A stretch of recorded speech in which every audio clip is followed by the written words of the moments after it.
Good evening, welcome to the Solent Sports Complex, where it is the big NBL Division 1 clash between the hometown Solent Kestrels and the Derby Trailblazers. Welcome to NBL Live on the Basketball England YouTube channel. Don't forget to like, share and subscribe, and to turn on your notifications whenever we next come on. Of course, we will be next on next Sunday evening for the National Cup Finals weekend from the National Basketball Performance Centre in Manchester. John Hobbs alongside Solent Kestrels player Molly Danielson. Molly, welcome.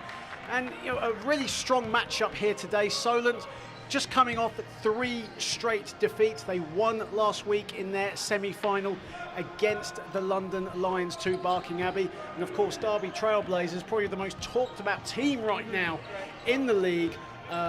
Obviously winning the L Lynch Trophy at the start of the year, and then following that up with a win in the BBL Trophy against the Surrey Scorchers. The big news for them tonight is that one of their leading scorers, Ryan Brueggemann, still out with his ankle injury. He will not play.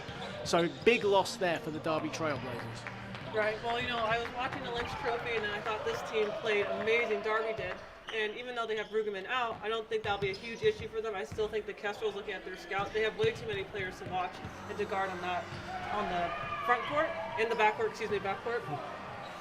So I just came out of my game, I'm still catching my breath, but I think it's going to be a really good game. And again, we were talking about this earlier, the Kestrels, this is so abnormal for them to have multiple losses in one season. So, and one of their losses is to the Trailblazers. So I think going into this, they're ready to go, and they have Luke Basuru back. He actually was out with an ankle injury when they're playing the BBL Trophy, and that's when they lost. And one player's not going to determine a win or loss, but he's so athletic in the backcourt. So. Absolutely, and Basuru, you had injury issues over the course of the last 2 years or so. This was during the COVID times. We're still in those COVID times, I'm aware of that. But, coming on leaps and bounds this season, has recorded already a triple-double earlier in the season, and it is such a pleasure to have him back on the floor. And also Travis Charles returning from a mixture of injury and illness as well, and he's just getting himself back. And you were telling me earlier on that he's still trying to feel himself, trying to get into rhythm offensively. What have you been saying to Travis? Yeah, so Charles right now, he actually had a really severe back injury that actually was stemming from last season, and so he was dealing with that, and I think he just pushed through it.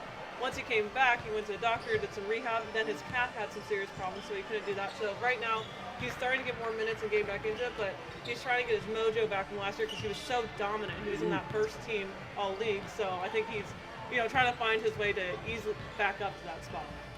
So tip-off around 2 minutes away. There will be a little bit of a delay, of course, the women's game.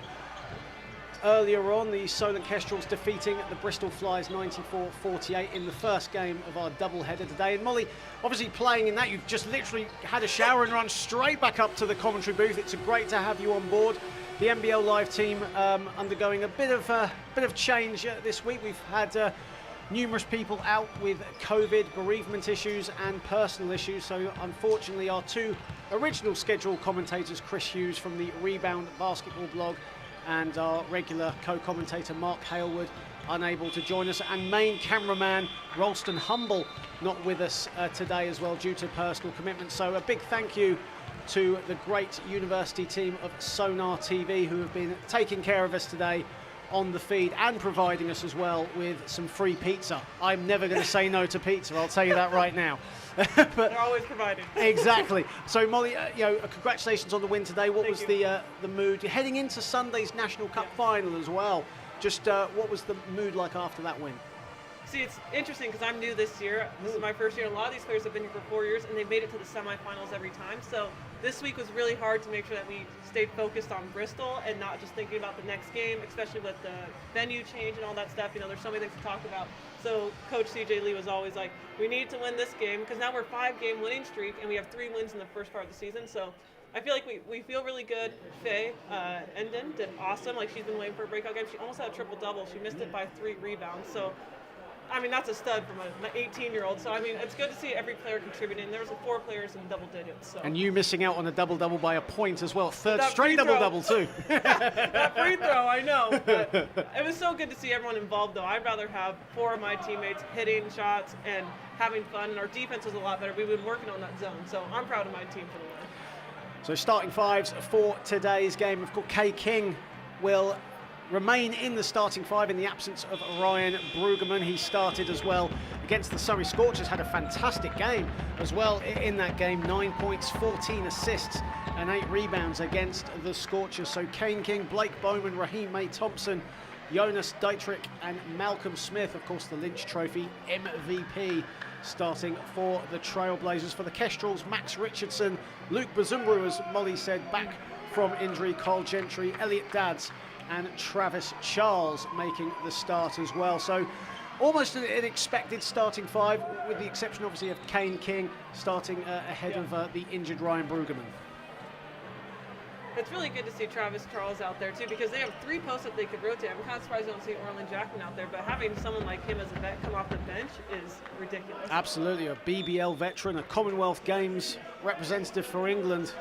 It's always nice to have someone of that caliber on the bench as Derby get the first possession underway. Here is King. Bowman had such an explosive start in that L Lynch Trophy final at the start of the year. Travis Charles and Malcolm Smith will be a fun matchup to have as Kane King puts up a 3 and puts it in. Nice start there. You know, in their Lynch Trophy game, they shot 9 threes in that first quarter and weren't hitting, but that's a good start for them now. Elliot Dadds, who had a double-double last week in the win over BA London Lions, 19 points and 12 rebounds. Travis Charles, big man move there on Malcolm Smith. That'll be a fun matchup today between those two, and they've already gone at it in both possessions so far. Dietrich long with his 3, and Cole Gentry has it. Cole Gentry wearing number 6 as opposed to his usual number 3 jersey tonight. And here he is on the ball. Charles. Gentry finds a bit of room, and instead of going for the 3, was looking for Travis Charles. The ball goes out of bounds. It will stay a Solent ball.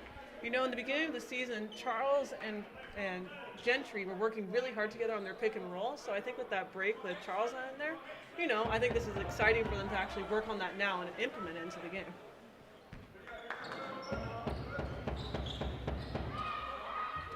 Bazumbru putting the moves on Bowman. Finds Richardson in the corner. He likes that shot, but it's long on this occasion. Here is Kane King.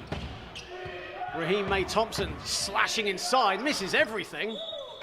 And it will be a Solent possession. Of course, Max Richardson and Kane King, both former Worthing Thunder players, and the league-leading Thunder taking on the Bradford Dragons in the late game in the NBL Division 1 at 7:30. Here is Travis Charles. Double team there, finds Bazumbru inside on the cut, and he scores.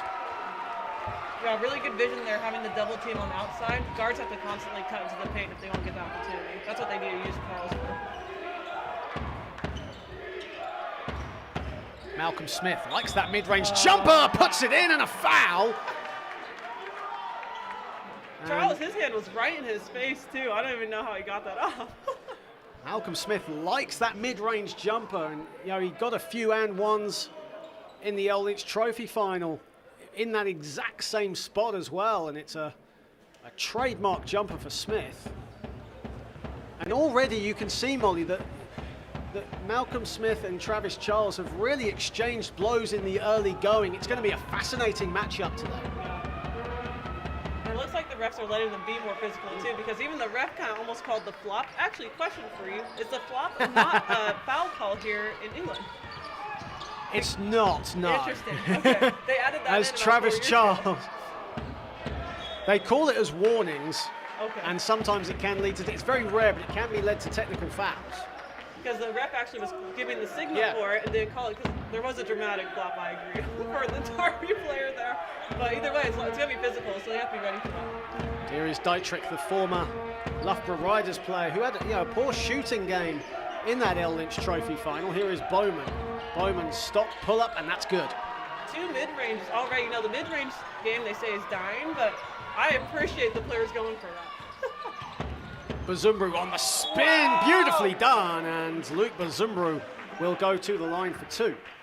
Man, can't finish that. You know, I actually think in the beginning of the season, Bazumbru was not struggling with finishing down low, but he's so quick and he gets by people so fast.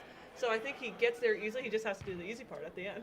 Averaging 12.6 rebounds a game. Unfortunately, though, for him, you know, has a strong repertoire, especially offensively, but only a 53% foul shooter for the season. Makes his first, though, so that percentage will go up ever so slightly.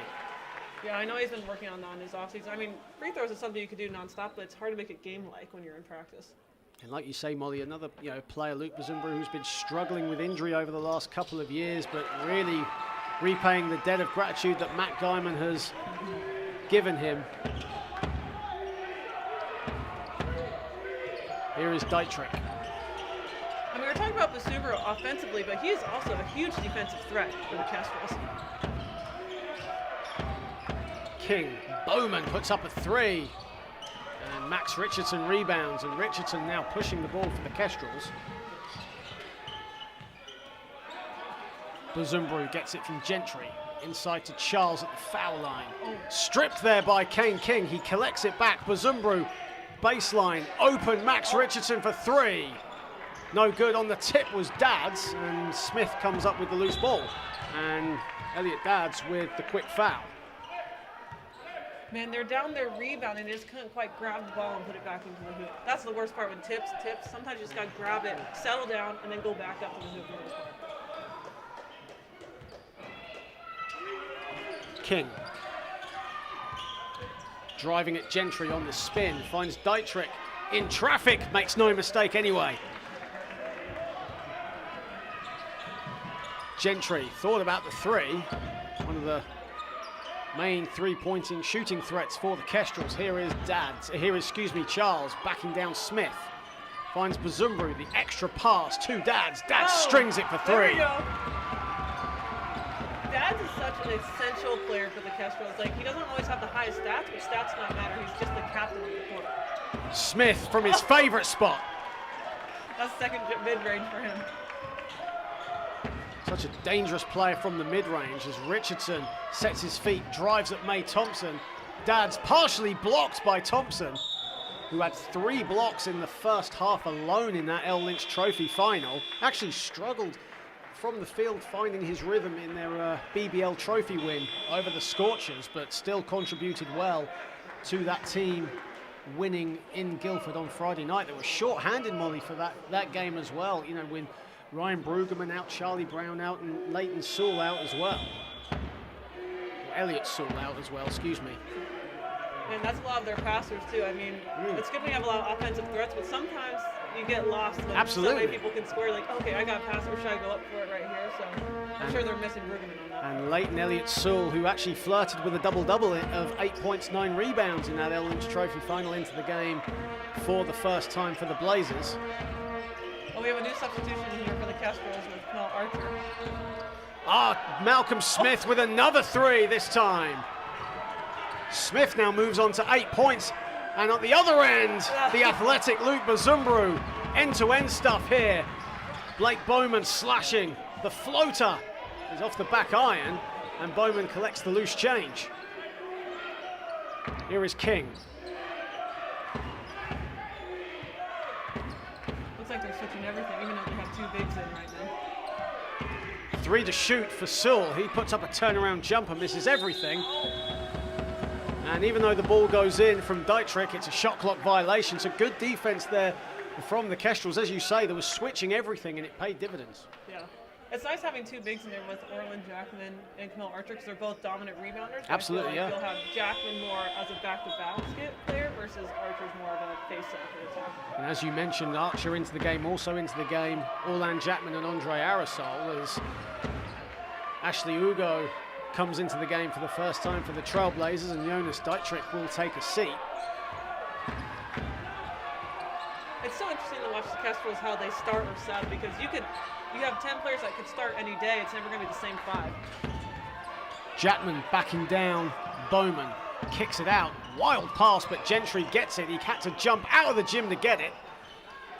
And Archer with good know-how around the court, and it comes off Blake Bowman's feet. Kestrels keep possession with 14 reset onto the shot clock. Nothing worse than a player hitting a ball off your feet. An incredibly old school way of doing things, but so effective. Here is Gentry. Bit of a mismatch there with Saul, puts up a 3, and that's the result of it.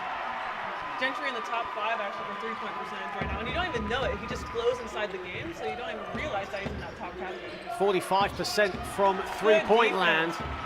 And good defense at the other end, as you say, from the Kestrels, and the Kestrels can break. Here is Gentry again. Why not? And the foul. Oh, the crowd is loving it. Everyone's up, saying and one. And the game is tied at 15, and Carl Gentry will go to the line for the extra. As said, a 45% three-point shooter this season. Ridiculous. Leads the team in that aspect, and an 84% foul shooter as well. Gentry is one of the sweetest guys I've ever met. Talking to him, he's so encouraging. He loves talking to his team. I remember one game, he wasn't, first quarter, he wasn't really scoring. He's just like, being facilitator. Second quarter, 16 points. I think literally Guyman was like, hey, I need you to go out there and score. And he's like, all right. And he just turned it on. It's just a switch. It's ridiculous. But he's so humble. He's just such a good dude. Bowman, King. Kestrels lead by 1 in what is already proving to be quite the atmosphere and quite the intensity here as Ugo inside. Up and under is good. Almost has a playoff feel to it, this game right now. Absolutely. With home court advantage. Absolutely. Kestrels, it's hard to play with this crowd, though. They got the drum going on, everything's filled in. Jackman likes the 3, but I think that was a little bit rushed on that last one. Elliot Sewell with the rebound. He still has it. Goes glass, no good, and Arisel rebounds. Here comes Bazumbru on the break. Likes that fast pace, and that's why. Great finish. See, it's good to finish in contact there. He could have been fouled, it might have not been, but it doesn't matter. You have to will the ball into the hoop, and that's something I think Bazumbru is getting a lot better at this season. Again, I haven't seen him in prior seasons, so. Already 6 points in transition for the Kestrels. 6 to shoot. On the ground. And again, another turnover from the Trailblazers, and here come the Kestrels again. Carl Gentry, the extra pass to Arisel. Arisel to the left with his 3. Archer, though, battling, gets it back to Arisel. And Arisel's pass couldn't find anyone but Kane King, and a whistle has gone. Such a frantic pace to this first quarter already. Yeah, my heart was going back and forth on that one. But it was really nice hustle there by the Kestrels. Both Jackman was on the ground trying to get the ball defensively, and on the other side you have Archer who dove for the ball and got it. It kind of sucks sometimes when you don't convert that play when you get the offensive board, but you want to have that energy and that momentum leads you on into the next quarter. And Carl Gentry takes a seat. Brendan Okoronkwo comes into the game. 3 former Worthing Thunder players playing here tonight. Brendan Okoronkwo, of course, 6 seasons with the club, now in his 3rd campaign with the Solent Kestrels, as Kane King finds a bit of room and scores. That just can't happen. If that play happened, the whole lane was open, there's no help side. They can't have that happen again, otherwise that will just lose them defensively. Kane King, who's playing so well in the absence of Brueggemann. Here is Jackman, almost had an empty lane there, but lost the handle. He was fouled anyway. And we'll talk about Kane King a little bit, a guy who contributed so well in that trophy win over the Surrey Scorchers. Ryan Brueggemann out with an ankle injury. Who knows how long that he is going to be out for, but Kane King has really repaid Matt Shaw and put that loyalty in him for the minutes he's playing. That's great. Sometimes when your opportunity arises, you just have to maximize it. Here is Jackman. Jackman to Okoronkwo, open for 3, and that's off the back iron. Jackman with the rebound, battling 4 Derby players, and somehow gets the whistle. Good hustle there from Orland Jackman. I feel like a lot of times refs are always going to call that that rebound, that foul, because first when you go up, they're not going to call it, but if you get the rebound, they're going to reward you with that. Sometimes. Not always, as I know from experience. Well, the less we'll say about that, the better, I guess. But yeah, as long as the refs are watching, right? As Charlie Brown comes into the game for the Trailblazers, Kane King takes a seat, and we spoke off camera and off air about Charlie Brown, the ultimate pass-first point guard, a guy who rarely takes any shots, but loves to distribute the ball, and such a healthy change compared to today's basketball as Archer has the ball. Archer driving, Archer going glass, and he's going to go to the foul line. Oh yeah, he's upset about that. He knew he had that lane. He just finished a little bit too long, too much muscle on that. Just a bit too much English for Kamel Archer, and the Canadian will go to the foul line for 2. And we spoke about Charlie Brown. Another player that we did speak about as well was Kamel Archer, a guy who regularly flirts with double-doubles, averaging just under a double-double a game as well, and such a useful product to have, useful player to have, off the bench for the Kestrels. Yeah, and actually coming into this season, he's not traditionally a 5, but they're using him as one, especially when Charles was out. So I think he's not completely out of his comfort zone, but he's stepping up and just doing what the coach says. Yeah. Archer splits his free throws, and the game is tied at 19.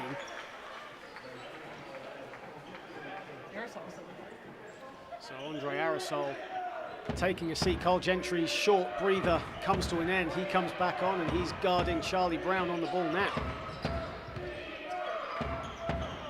Raheem May Thompson. Such a strong L Lynch Trophy final, as mentioned. Here is Brown. And a steal there, and Okoronkwo comes up with it.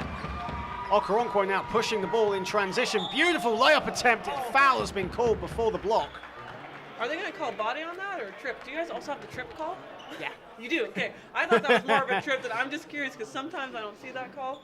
But that was really good. That's not a normal Okoronkwo move. I feel like usually he passes it and gives it out, but he saw his lane and took it all the way to coast. Okoronkwo, such an attacking-minded player. Not a lot of, normally goes under the radar just how useful a player Brendan Okoronkwo is. And, watching him for many, many years, his game has only gotten better and better. And I feel now that he's almost evolving just as a different kind of player to what he has been in the last 3 seasons. Really effective point guard, majority of the time coming off the bench. Yeah, they actually say in practice they utilize him a lot as coaching on the side, so I think that's a good role he plays also. May Thompson into the game for the first time. Carter, here is May Thompson, puts in a 2. Just a turnaround jumper, ridiculous. Oh, no. And another steal, and the finish there from Leighton Elliott-Sewell. I think Gentry just thought that was his teammate and handed it right to him. Ball goes out of bounds. Trailblazers now lead 23-20 with 1:30 remaining in the first quarter. Even Elliott-Sewell had no idea he got that steal, put it back up. As Elliott Sentence comes into the game for the first time, and Kamel Archer takes a seat. Here is Jackman, back to Gentry. Finds Jackman, finds himself wide open, and his 3 is no good. That's his shot, though, top of the key. That's his main 3 attempts, I feel like, if you're looking at his shot chart. Elliott-Sewell finds a bit of room and gets it to go. A little of muscle with that hustle for Elliott-Sewell, and he makes no mistake. Cole Gentry goes inside, kicks it out to Elliott Sentence. Stolen by Brown. He tried going for that no-look pass. May Thompson. Oh, wow. Here is Carter, finds Elliott-Sewell.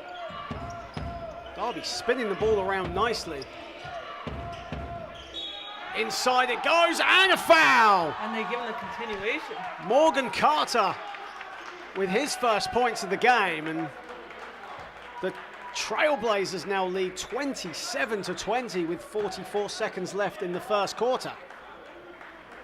I don't know if that play should have kept going. I actually think Okoronkwo had a really solid charge. He was planted, and then there was a shoulder dip there, but they just let the play go. And so you have to give it to Darby, though, because they did not stop. They continued to play when, Okoronkwo was on the ground, kind of complaining that he should have got the ball. One of the top officials in the country, Ed Udansky, in good position there. Ed Udansky, one of the only British representatives to referee in the EuroLeague this season. With good position. Here is Gentry.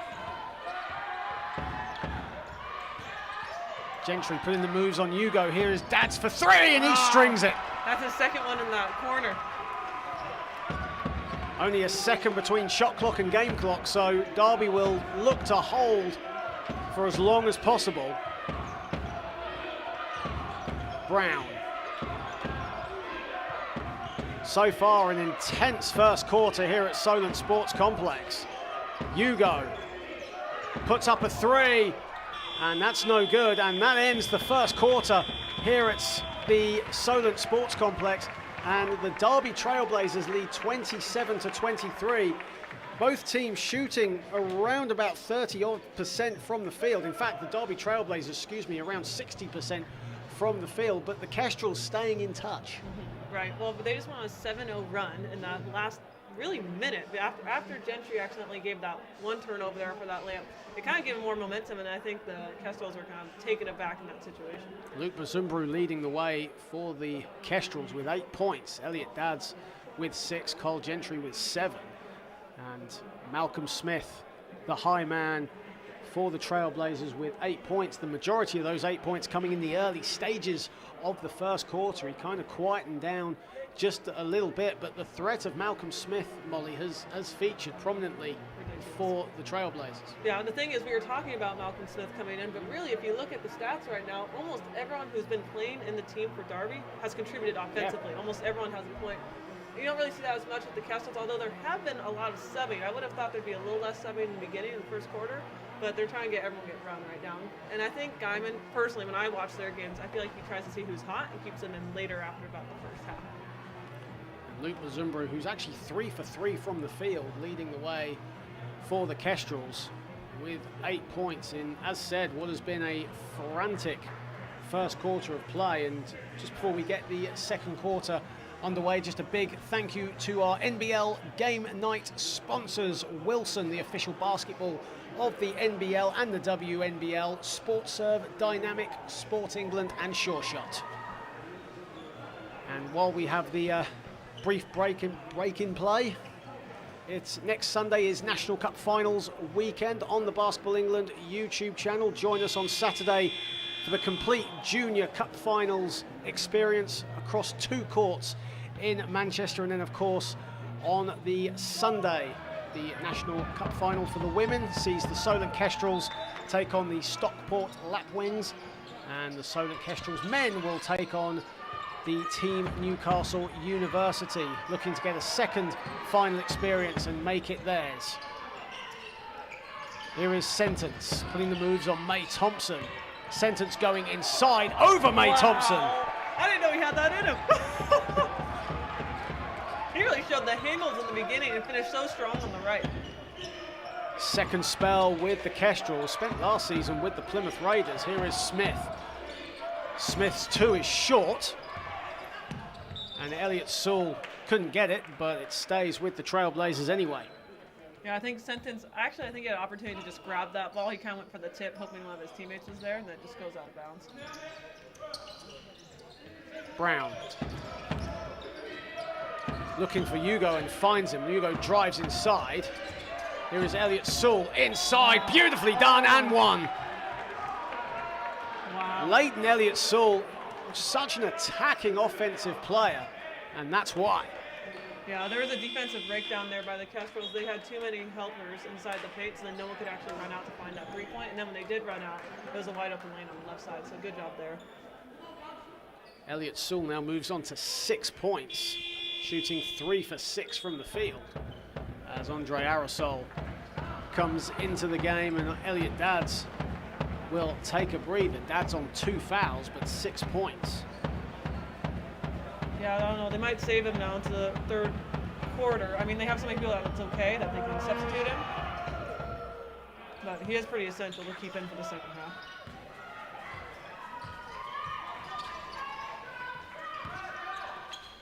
Bazumbru. Sentence likes that corner 3, but it's long on this occasion. And Elliot Sewell with another rebound. Elliot Sewell looking for Smith, finds him. Smith driving, goes up, and 2 shots for Malcolm Smith. And Travis Charles, that'll be his second foul of the game. Yeah, I wasn't sure if they're going to call it on him or Arisel coming in at the last second there, because sometimes they hit the guards when they reach in below the waist. Almost every time they're going to call that foul. But they do call it on Charles first.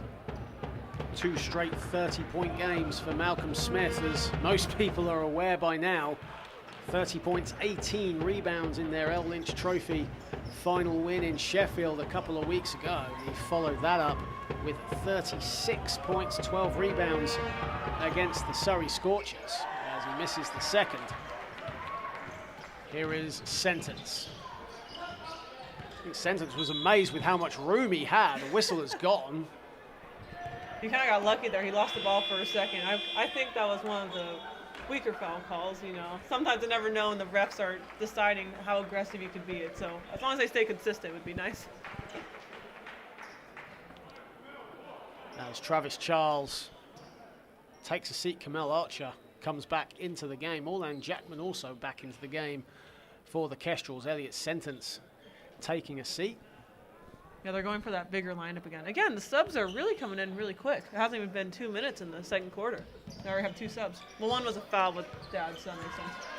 Jackman backing down Smith off glass, no good. Archer gets the offensive rebound. Good kick. The extra pass to Gentry for 3, and that's money. Oh, third 3 for Gentry today. And nearly a steal from Arisel, but Elliot Sewell collects it. Stripped by Jackman, and the Kestrels can break again. Gentry feeling it. Why not? Time out, Matt Shaw. Oh, man. And already the Kestrels with a bit of momentum. 8:17 left in the second quarter, and the game is tied at 31. I think Gentry is the master of momentum. I feel like he always knows exactly what's going on. He's like, okay, this first 3 got it. If I get this next one, it's worth the risk. He's a good calculated risk taker. And so they got that second one, and they had to call a timeout. And Cole Gentry now 4 for 4 from three-point land. In all different spots, too. Absolutely, yeah. yeah. Up in the same spot, he's gone different places, and he has such a quick release. He's one of the quickest guards in the league. And one of the top players as well to shoot that 3 in transition, as we saw with that last three-pointer. You know, this is an interesting question for you. You've been broadcasting a long time. How much have you seen the transition 3 game been implemented? Since the NBA days, a lot. NBA? Since the modern day NBA, a lot. Or the modern day Warriors, probably, right? I stand correct. I'll stay with my previous question. I'm going to stay PC, but you know, Molly, for you as well, you know, we see a lot of it. As we was just saying, we see a lot of it. Just how much does it improve the game? Has it made it more exciting, or are you a bit more of the old school? I'm old school for sure. I'm big on, if you have a rebounder, then go for it. But if you have no rebounders there, I think it's honestly a really not calculated risk. As long as all your players can play defense, that's the main thing, right? Yeah, as long as someone's getting back. If you've just joined us on the Basketball England YouTube channel, everyone, welcome. Good to have so many people on board here tonight. Don't forget to like, share and subscribe to the Basketball England YouTube channel and be notified whenever another NBL live game comes on. Don't forget to turn your notifications on. Of course, next Sunday it is National Cup Finals Day, and in fact it will be running into Saturday as well. And here is Smith.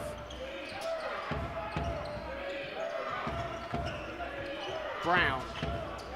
The defense is looking way more energetic right now. Blake Bowman almost got Leighton Elliott-Sewell there, and again for the second time, court awareness this time from Luke Bazumbru, and the ball goes out of bounds. Solent but get the ball. Man, great hustle. I saw 3 players run to go help up Luke Bazumbru. Oh man, that makes your fans excited too. When you love your team and everyone wants to help each other, I feel like team sportsmanship is just underrated these days. And you get that as you know yourself, being a Solent player as well. The Solent women, exactly the same type of mentality. Bazumbru misses everything, but a late whistle has gone. Late whistle. Coach Matt Shaw not happy with that call. I actually think that's a good call, though. It's just so late. Late calls really throw you off, though, when you're like, man, I rewarded myself by going in, because he didn't fade away, he faded into the hoop. So, I mean, I'm glad he got that call for him. And Matt Shaw just talking to the referees about that call. Either way, Bazumbru will go to the foul line for 2. And a player, you know, that's had a decent game so far, 8 points, usually starts the games quite well, usually goes down a little bit towards the third quarter, but this season we've seen vast improvements in his second half productivity.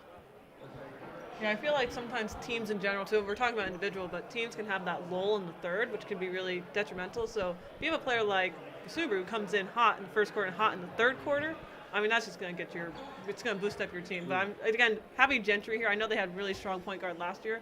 Gentry really adds that. That's exactly what they need for the third quarter.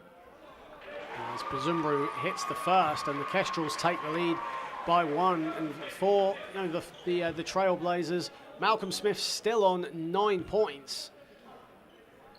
And at the moment, just a little bit out of rhythm for him, but no doubt he will keep coming back for more as the game progresses. Here is Jackman getting the offensive rebound off the missed free throw, and he doesn't get the layup to go. Leighton Elliott-Sewell skying for the rebound. Kane King back into the game for the Trailblazers on the ball. Looking for Blake Bowman, but the ball was too long. It goes out of bounds. It will stay with the Solent Kestrels. Yeah, I think King was telling him to release on that seal a little bit quicker, but I don't know. That ball was pretty out of bounds. There's no way he could have really made an offensive move from that pass. Raheem May Thompson back into the game for Derby as Leighton Elliott-Sewell takes a much-deserved breather. Arisel. Here is Arisel still on the ball, finds Gentry, finds Jackman for 3 as the shot clock was winding down, and that's a 3 for Orlan Jackman. And that's his first one. He's actually taken some good attempts. I think only one where he was really contested, so that's a good shot for him there. Raheem May Thompson. Here is Smith. Dietrich. Back to Smith, finds a bit of room inside, too strong with the layup attempt. There's a few bodies on the floor. Here is Gentry to Kamel Archer. Good footwork there from Jackman, finds Arisel in the corner, drives inside. Oh my goodness. Finds Jackman again for 3, back-to-back threes for Orlan Jackman. What great ball movement. That was east to west every time. Kestrels lead by 7. Smith. And Smith is fouled on the floor. That was a great move. The face up and rip through is so hard to guard, even if you have the fastest post player on you. I mean, he can get by, and he's so quick too. He rips across his chest. Even if someone were to come in and grab it at all, I would put money on it that he would get through and have his strength. Just the referee's just having a quick chat with Matt Guyman off camera. Here is Kane King with the inbounds. Dietrich inside, too easy. Great move. And Jonas Dietrich in his first season with the Trailblazers has spent many years with Loughborough. Bazumbu puts on the Jets. Doesn't go out of bounds. Finds Arisel. No call. Play continues with 9 on the shot clock. Here is Arisel. Arisel nearly lost the footwork. Dietrich comes up with it. It's 2-on-1 though, so Dietrich will slow it down. Dietrich driving the floater off the back iron. Push it, push. And Jackman comes up with it. Oh gosh, I think it's slippery down low. Archer blocked by May Thompson, and the ball goes out of bounds. It will stay a Kestrels ball. I've been watching May Thompson. He is so good at being vertical, and also a lot of times when people go by him, he gets the block from behind. I mean, that's a really skill that's underrated. Absolutely, has such a long reach. He's 6'6" forward, but has a near 7'2" wingspan. Here is Archer with 6 to shoot. Archer off glass, and Archer hobbling as he came down with that attempt. And Kane King playing continues. Dietrich putting the moves on Bazumbu. Kane King, who took a shot to the head, I think accidentally, by Andre Arisel. Bowman puts in a 3. It's been kind of chaotic. I feel like the players seem like they know what they're doing, but watching, I feel like they're all over the place. Game is exceedingly frantic. It's not lost the momentum since that first quarter. Jackman almost lost the room, but the Kestrels keep possession as Elliot Dadds comes into the game, and Kamel Archer just hobbling a little bit as he comes off, going straight to the physio's table. Yeah, I'm not sure. I know Archer. We were actually in the same cohort for our sport management class. He hasn't told me about previous injuries he's had, but in that one he had so much footwork going on, and I think maybe he stepped on one or fell off after he finished. 6 on the shot clock, Arisel. Kestrels have to put in some work. And Kane King with the loose ball. 4:35 remaining in the second quarter. King looking for options and finds it in Bowman. Bowman finds an open Kane King, who steps a bit closer to the basket, and it's short with his 2. Interesting. So King's not much of a three-point shooter then, because he was wide open. Jackman driving. Jackman finishing, and a foul. And the Kestrels lead 42-36, 4:12 remaining, and Orlan Jackman, who struggled the last time the NBL live cameras were here against Hemel, really coming alive in this second period. He has 8. As Raheem May Thompson comes out of the game, and Elliot Sewell will come in for the Trailblazers. You know, I almost think Jackman's better when he's facing up and going for one power dribble into the hoop because he finishes so strong. Sometimes he power dribbles so much underneath, which gets him open a lot of time. But on that possession before that, he got stuck underneath the baseline.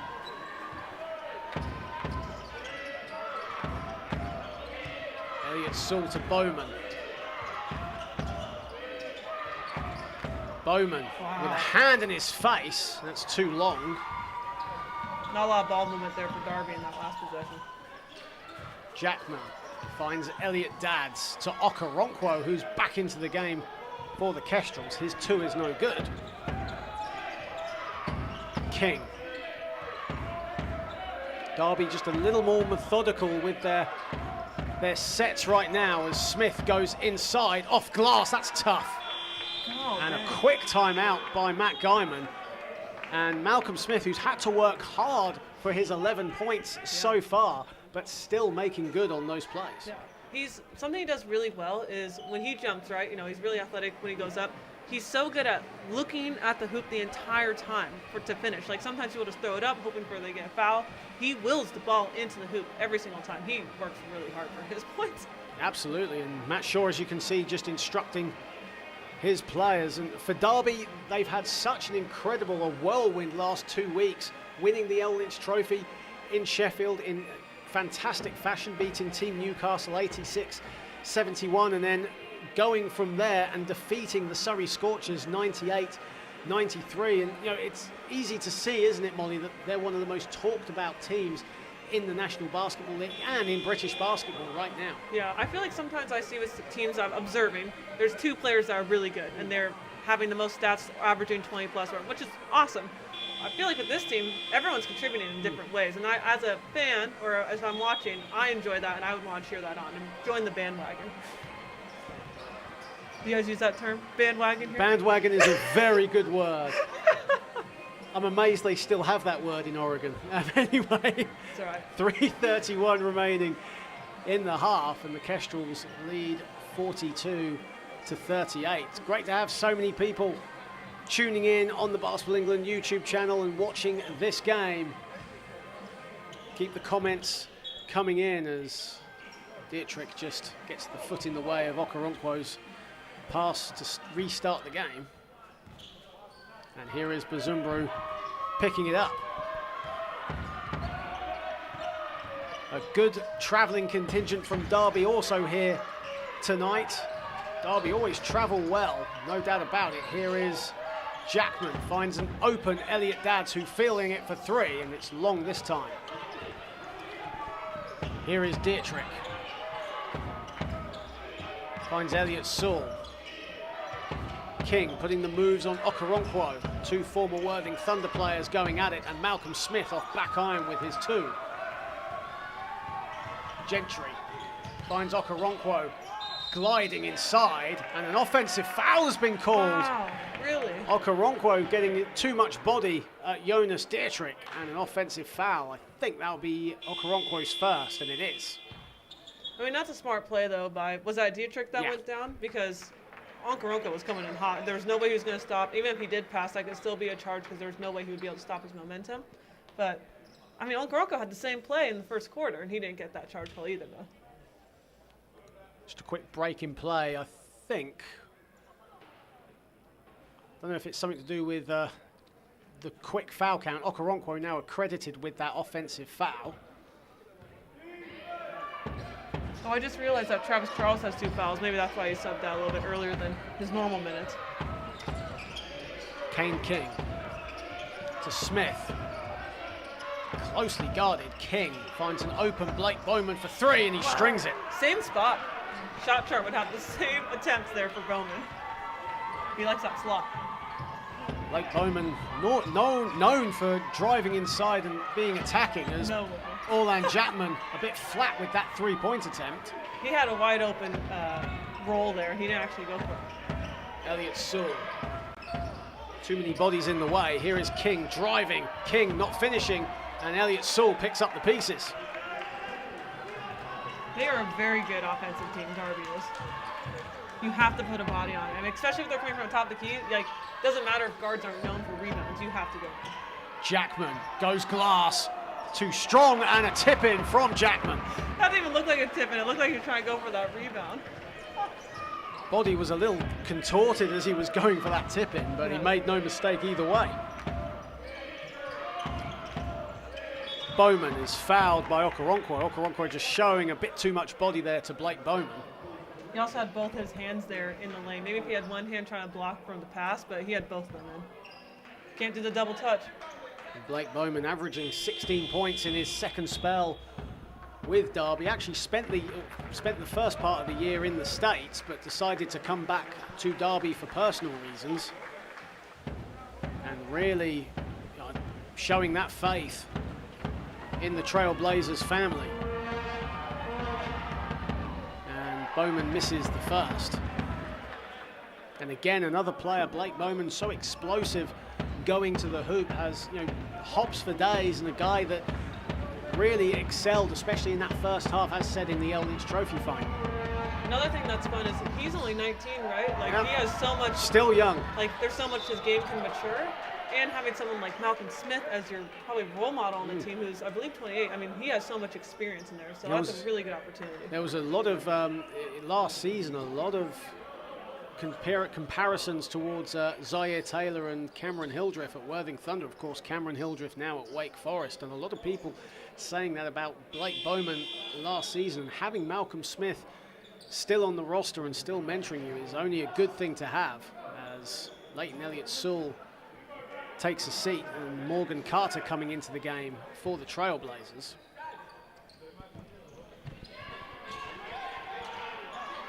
Looks like they're going full court press now. Arisel's speed wins the day. Arisel driving, Dad's wide open in the corner. And here is Dietrich.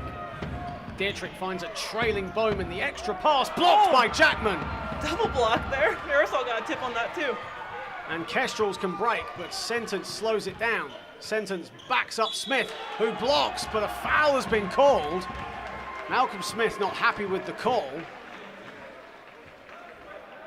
Sentence has gotten a lot more aggressive. I know that he was a really key player there before he went to Plymouth, right? Plymouth folded. Rebranded to City Patriots. I was not sure. But coming here now, he was kind of, in the beginning, I actually talked to him about it. I was like, hey, well, how are you feeling? He's like, he joked about it, but he's like, I'm not quite in shape yet. So that's what he blames there in the beginning of the season. But he's gotten more and more aggressive because he was known as a shooter. But now he's really attacking. That last play, I wouldn't have seen that 2 months ago, I don't think. At least not yet. Had 13.7 rebounds in their National Cup semi-final win here against the BA London Lions 2. Of course, they now play Team Newcastle University in next Sunday's National Cup showpiece. Smith giving too much room there from Jackman, but Jackman gets away with it. Here is Gentry, final minute of this second quarter. Sentence likes that corner. Almost went to his own loose ball, but Bowman collects the loose pieces. Here is Bowman. I appreciate that follow for the rebound, though. Sometimes that gets lost in shooters. King. Malcolm Smith steps into a 3, and Sentence rebounds. Tough. As we wind down in this second quarter, Arisel, of course, the inaugural L Lynch Trophy MVP.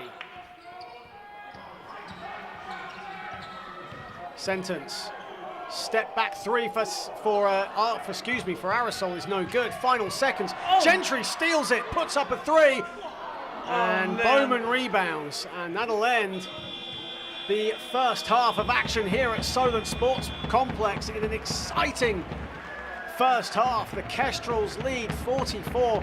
43, but other than that, it's been pretty even so far. Cole Gentry leading all scorers right now with 13 points. Malcolm Smith with 11, but there's not much to separate these two teams, Molly. No, not at all. I mean, there was a run again we talked about it in the first quarter. There was a 0-7 run there for Derby, but in this last part, the Kestrels chipped away, and they were actually ahead by, I believe, 4 at the most. But there's going to be no bigger leads than that, I don't think. Maybe 6 points is going to be the most, but this team is going to go back and forth. Man. Absolutely. And I think with Smith, we were talking about him, he's taken some hard shots here at the end. Like, he's been taking some hard ones and finishing, but that last 3 I think was really hard, so I'm not sure if they're relying on it or not, but I think it'll be really good for them to get their blocker back in there. Absolutely, and both teams, the bench as well has contributed quite well as well. Derby 16 points off the bench, Solent 13. So both bench players have been utilised well, and they're capitalising on their time on the court as well. Yeah, I don't know. I mean, again, I hear from everyone coming into this community, the Kestrels are never within this amount unless maybe it's a BBL game, but I kind of like the challenge. Like, if I'm part of the Kestrels, I'm like, I want to work hard if I want to keep getting, because they're right now second. Yeah, and they've had this a lot this season as well. Yeah. Teams have been pushing them, very close. They've lost twice at home this season, one to Thames Valley, the other to Hemel, which was an NBL Live game. Reading have pushed them close, and Derby also pushing them quite close as well. And Derby shooting 50% from the field, Solent just a bit under the 39% mark. So, for Matt Guyman, it's all about execution in this third quarter, because they've had spells, haven't they, where they've performed well, they've shot the ball well, but then they've been very sloppy and very scrappy, and Derby have taken advantage of that. Yeah, actually, that's a really good point with Guyman. I watch their practices sometimes. He is all about execution. If you do a drill wrong, redo. Like, you restart it. He does not, he likes discipline when you're playing, and that's why you see these guys out here when there's runs, they get frantic maybe playing, but they don't get emotionally frantic where they're just going to lose themselves in the game. And I feel like you see that with Derby too. They're not too emotionally frantic either. So that is the halftime interval here at the Solent Sports Complex. The Solent Kestrels edging the Derby Trailblazers 44-43. We'll be back in roughly 10 minutes' time.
Hello everyone, welcome back to the Solent Sports Complex, where the Solent Kestrels lead the Derby Trailblazers 44-43 in what was a very fast-paced first half of action here on the south coast. John Hobbs alongside Molly Danielson. And Molly, it was an explosive first half. What are you expecting in the second?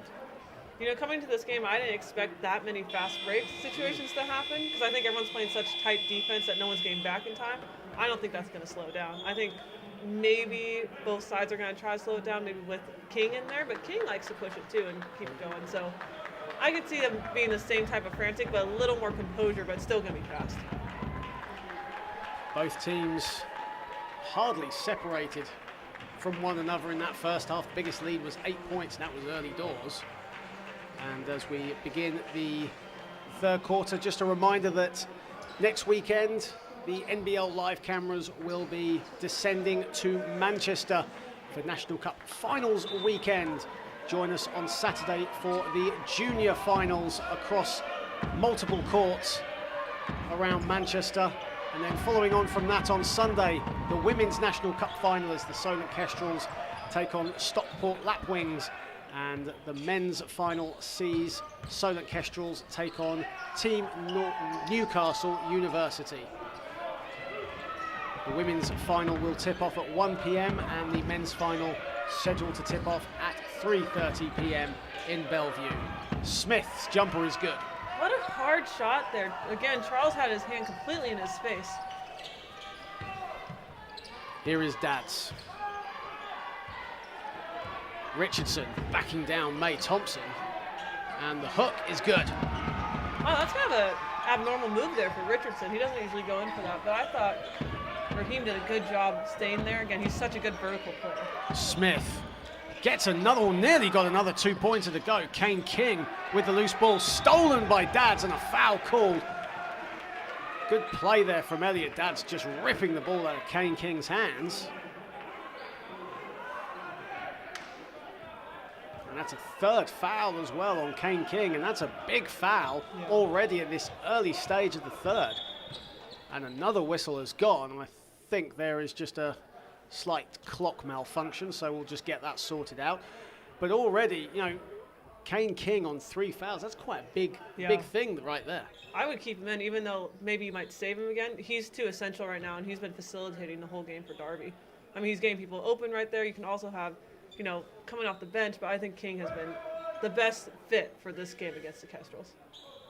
And on the far side, Kamel Archer, who looked to have almost rolled his ankle in that second quarter, just on the exercise bike right now, just trying to get himself warmed up if he does need to come on.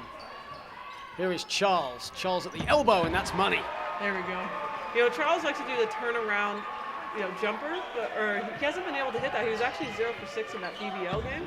And he was doing a lot of those type of shots, so it's probably, he needs one to drop and get him going. Dietrich in the corner. Dietrich no good with his 3. Smith skies in for the rebound over 3 Kestrels players. Oh, man. And Malcolm Smith will go to the foul line for 2. He's dominant. He's the beast mode of the game right now. He does not care where he is. He's going to try to figure out how to get the board and put it back up.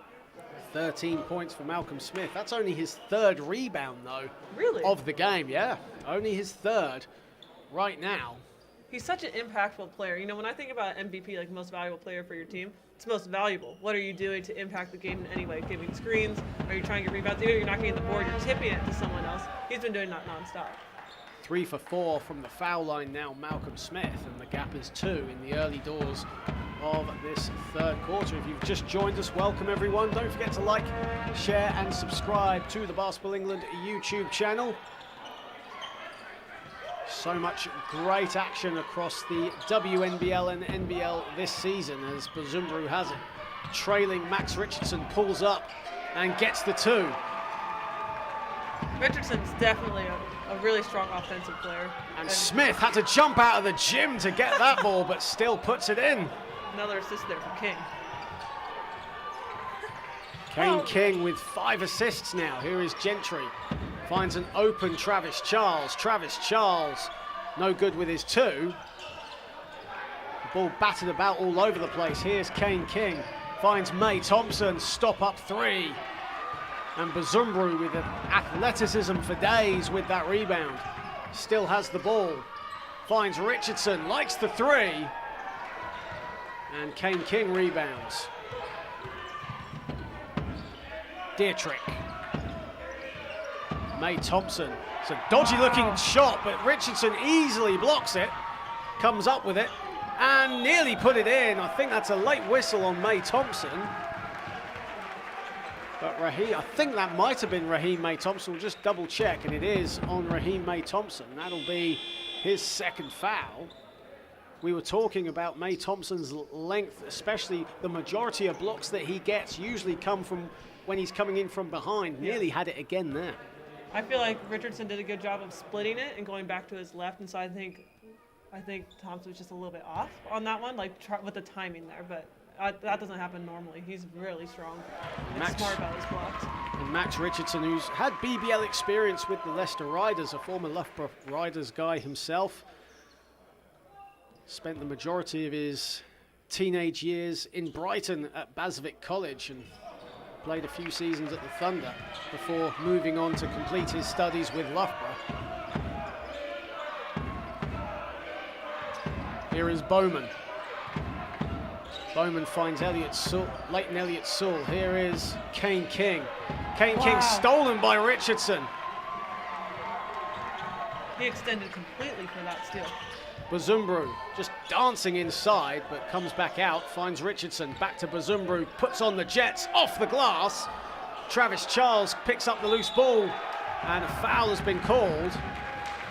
Malcolm Smith protesting that call. And it's not on Malcolm Smith, though, I think. No, it's on Elliott. It's on, Sewell. yeah, Elliott Sewell. That's his third foul, so that's two players with 3 fouls, not even halfway through this third quarter.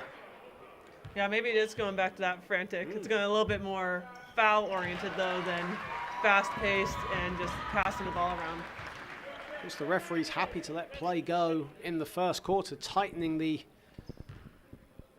up a little bit in this third period. A little more whistle happy, but either way, Travis Charles splits a pair of free throws. And this time, in fact, no, it will stay a Solent ball. Blake Bowman's must have been out of bounds when Blake Bowman had that. We were right in front watching that as it happened. But back to the point about fouls, again, if you're getting an offensive board and you go up again, they're going to really reward that second one. And most likely, if you have anywhere your hand is not vertical, you're going to get called for that foul. So I think both teams are offensive rebounding really well, and that's where they're getting back to the line. Talk about people on 3 fouls. Travis Charles also on 3 fouls for Solent, so still on the floor. All the players with 3 fouls still on the floor. Here is Charles at the elbow, off the back iron, and Blake Bowman rebounds. Kane King spinning, but spinning into trouble. Wow. And great hustle there from Elliot Dadds. Like just need to see what's actually going on there. The shot clock actually went off, and I think the buzzer went off from the table. I think substitutions have come in. They've gone off multiple times. There's just a bit of confusion as to what was going on there, actually. Orlan Jackman coming into the game, and Travis Charles taking a seat. Here is King. Blake Bowman was looking to go backdoor, but came back out. Blake Bowman is money with his 2. Really nice shot. He stopped on a dime, too, just went immediately up for that vertical jump. Super athletic, too. Man, again, he's going to be so good. Give him 3 years. He's going to be unstoppable. Dadds looking for Jackman, instead turns around and shoots a 2, and that goes in just. Gets the roll. That Solent Sports Complex roll still works on a Saturday night. Here is Kane King. I need that roll. No, I'm just kidding. Saying the most under the basket player you can find right there in Molly, and she still wants the roll to happen. Blake Bowman with the foul there. Bowman was really smart there. He knew that Basubru had his hand in the lane. Anytime he just ripped through it, he's going to get that foul call. So that was a really smart play to get to the line. And Bazumbru now with his first foul. And Blake Bowman, I believe, going to the line for 3 shots. Oh, they're going to count that as a I'm not shooting. well. I'm not quite so sure at the moment. We'll just go with it as it goes. But either way, Blake Bowman's going to go to the foul line as Charlie Brown comes into the game. Yeah, Kane King will take a seat. Yeah, we're not quite at the team fouls yet, so I was actually surprised they counted that as a shot, but they did give a serious continuation call earlier. So the refs have been consistent, though. I'm not going to say that wasn't a bad call. It was a great call. As Blake Bowman returns to the foul line and misses his first. I love it. Smith went all the way to get that board, even though it was just one shot. That's just an attitude. That's just a mindset. A lot of people can learn from that. And with the noise that is generating around the SSC, as we said earlier, Molly, it's almost as if it's a playoff game between these two teams. This is the fourth time these teams have faced each other this season. Solent hold a narrow 2-1 advantage in that one, but of course Derby won the last game in the L Lynch Trophy semi-finals. Easy for Orlan Jackman. I think Smith had an opportunity there. I think that was a good idea to go for that charge. I think he was within the RA though. Elliott Sewell over Jackman. Good defense from Orlan Jackman, and again, and it's a Solent ball, and Orlan Jackman walking back up court. He won that battle there. Yeah, 2 blocks in a row, and he didn't even come down at all. He had both his hands up. That's really smart. I think that would have been a tough play to have inside there for Elliott. Gentry is open, and that's why. Timeout Kestrel, timeout Derby, and the Kestrels have raced out in this third period. They lead 59-51. Halfway through the third period, and if you're Coach Matt Shaw, what is going through your head? What can you do to stem the bleeding? On that last one, again, Gentry, I was telling you, is the momentum, but if I'm over on the other side for Derby, I'm just slowing them down. I'm taking this time out to make sure that my guys know we are still in this. We're only down 8. We have no problem with that. We went on a 7-0 run. We can do the same thing right now. And this game is going to be a game of runs no matter what, but I would just calm them down for a second. We're okay. Keep being aggressive. If we get the offensive rebound though underneath, we might need to kick out, because right now they're going a lot for that O-board putback, and they're being just squandered underneath by 2 or 3 players, and they're just going out of bounds. A team high 16 points now for Carl Gentry. Malcolm Smith leading all scorers with 17, but Gentry hot from 3-point land all game long. He's now 4 of 5, well now he's 5 of 6, from downtown. Yeah, I think also another thing they might talk about is stopping the fast break. I think they're not. You need to stop it at least by the half-court line. You need to make sure that they don't even get anywhere past, because once Gentry is past there, he already knows that he could go up for a layup or a shot, and he already has the advantage. Still a lot of time though, and of course another quarter yet to play, but Solent with all the momentum right now, and here is Brown. You know, I think I'd also get Dietrich's a little bit more involved. He's a really smart player. I think they can look for him a little bit more. Smith muscling his way inside, and Jackman with the big rebound. Jackman almost with a sense of urgency as he drives up the floor, and Smith with the loose ball. It's 2-on-1, but Smith doesn't care. He goes in anyway. Man, he earns every single point he gets. 19 now for Malcolm Smith if you're counting at home. Here is Gentry to Arisel. To Gentry. Thought about the 3 and is fouled by Leighton Elliott Sewell. You could see Gentry, almost a veteran play from the youngster, was looking for that foul. Yes, I was thinking the same thing. He was able to get by the screen because he was looking at the 3, and he could have really driven left on that left side lane. But I always think it's good. Sometimes you're like, why don't you pass that? Why don't you go for that 3-pointer and get another player open? Well, I'm trying to get them in a disadvantage by getting their foul count. And Leighton Elliott Sewell with that foul, he now sits down on 4 fouls. That's a big, big foul, and a smart foul for the Solent Kestrels. It's a bad foul for Derby Trailblazers. Here is Richardson on the spin. Up and under, partially blocked there from Raheem May-Thompson. Another great block, and a great pass there. Dietrich over Jackman, that's money. Great play. Gentry. Oh, he thought he had that back door. Arisel finds Jackman, putting the moves on Thompson. Arisel is wide open. No good with his 3. Here is Bowman. That was a great rebound by Brown. And Brown will reset for the Trailblazers. Over the top it goes to Raheem May-Thompson. Good defense from Arisel. And the ball goes out of bounds. It will stay with the Trailblazers. Kestrels leading it 59-55.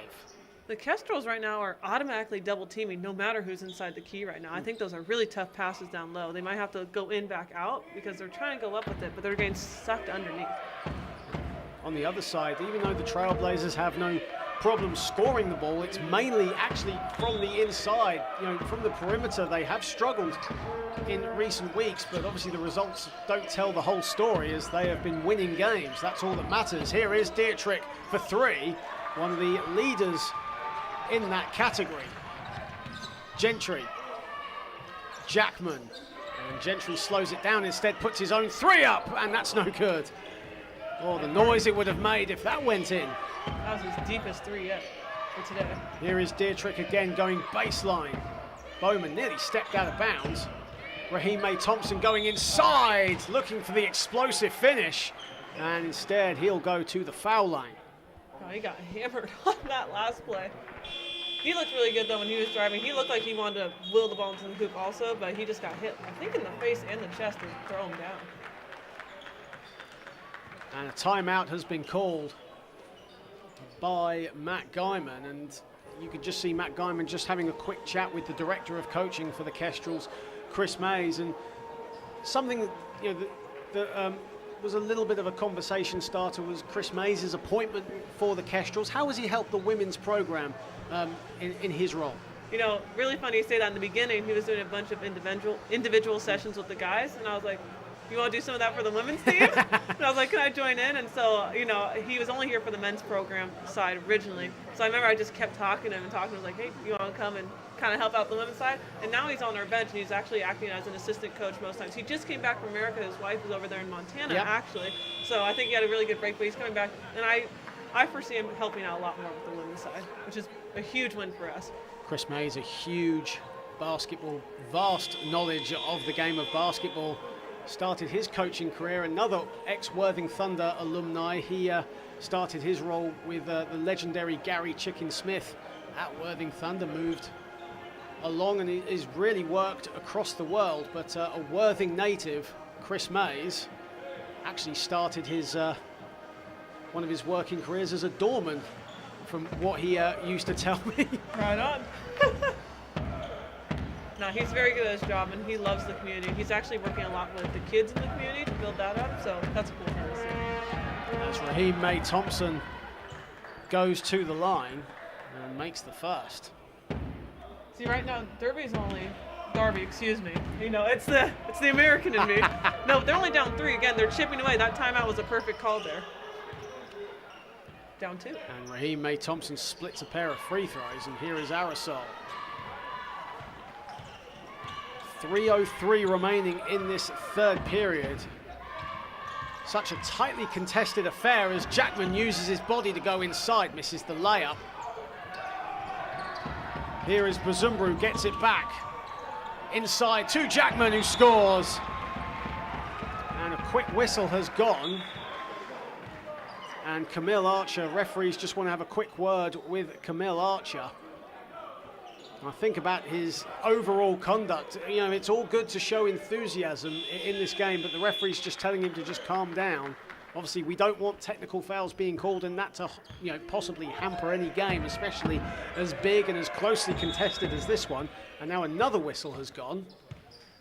I didn't even see what happened. Do you think there's just words passed? Because I feel like everyone's... Possibly, yeah. I feel like both teams are super positive. And right now, Ashley Ugo, who wants to check in for the Trailblazers, just came onto the court a bit too quickly for Ed Udansky's liking. And Ashley Ugo will now come into the game for the Trailblazers. And Charlie Brown will take a seat.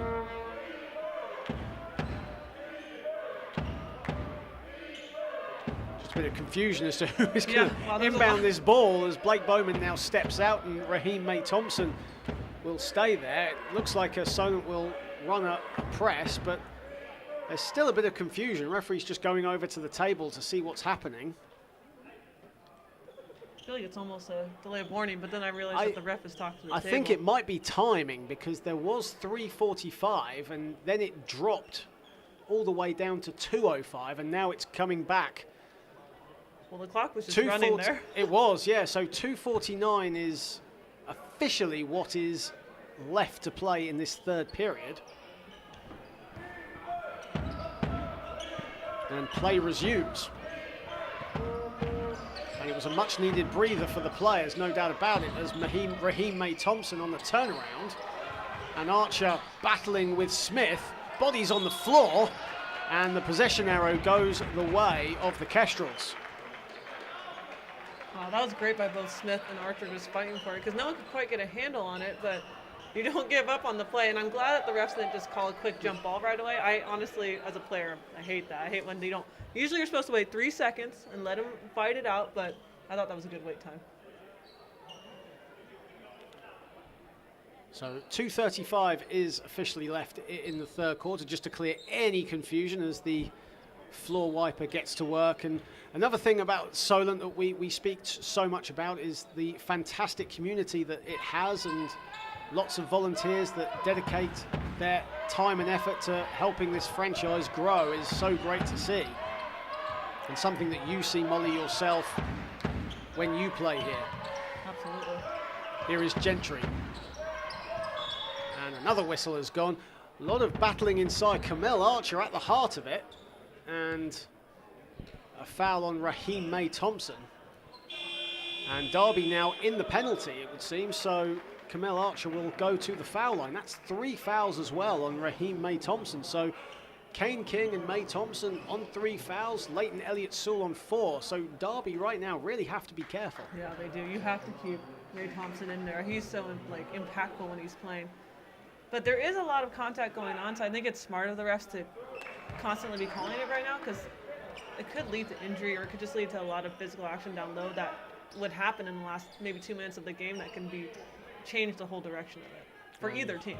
And Camille Archer's free throw miss, and now Solent below 50% from the free throw line, and Camille Archer will rectify that with the second attempt as Max Richardson will check in for Orlan Jackman. Max Richardson has done a really good job. It's interesting in the beginning he starts, right? And then he plays for about 5 minutes and then doesn't play much after that. But when he comes back and he's all offense, but then he's been doing really well defensively too, and he got a steal earlier.